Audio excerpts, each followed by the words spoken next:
옛말에 이르기를 급할수록 돌아가라 하였으니 이 말의 참뜻을 알려주는 기막힌 이야기가 하나 있다.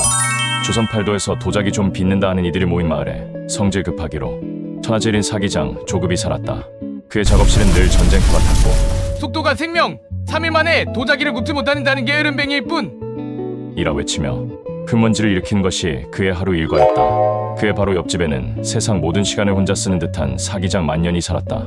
그는 흙을 한 덩이 퍼와서는 자네, 오늘 기분이 어떠한가? 하고 흙에게 말을 거는 것으로 하루를 시작했다.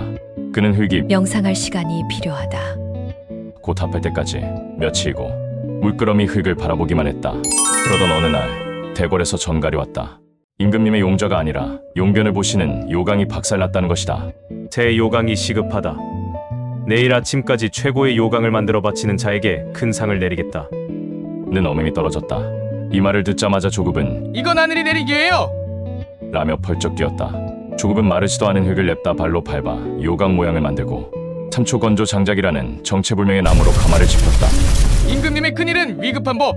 나의 요강은 번개처럼 완성되어야 한다! 그는 겉에 번쩍이는 금박까지 바르며 의기양양하게 웃었다. 그 시가 만년은 무엇을 하고 있었을까?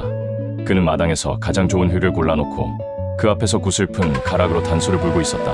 흙의 마음을 음악으로 달래주어야 비로소 최고의 그릇이 될 준비를 하는 법이지. 말 사람들은 혀를 차며 그의 어리석음을 비웃었다.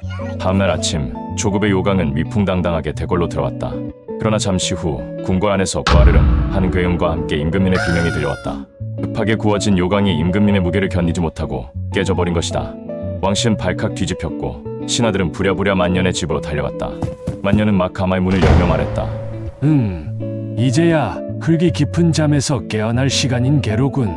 그의 손에서 나온 것은 소박하지만 단단하고 기품 있는 요강이었다. 만년의 요강을 사용한 임금님은 감탄을 금치 못했다. 이것은 단순한 요강이 아니다. 내 몸에 맞춘 듯 편안하고 바위처럼 튼튼하며 마음까지 평온하게 만드는구나. 이 요강은 국보로 지정하라. 그 소식을 마구간에서 말똥을 치우는 벌을 받던 조급이 들었다. 저 멀리 임금님에게 하사품을 받고 있는 만년을 보며 그는 중얼거렸다. 만년 영감 말이 맞았어! 겉만 번지르르하게 서두르면 결국 남는 건 똥뿐이구나? 그리하여 급할수록 돌아가라는 말은 임금님의 편안한 용변을 지켜낸 위대한 진리로 조선 팔도에 퍼져나갔다.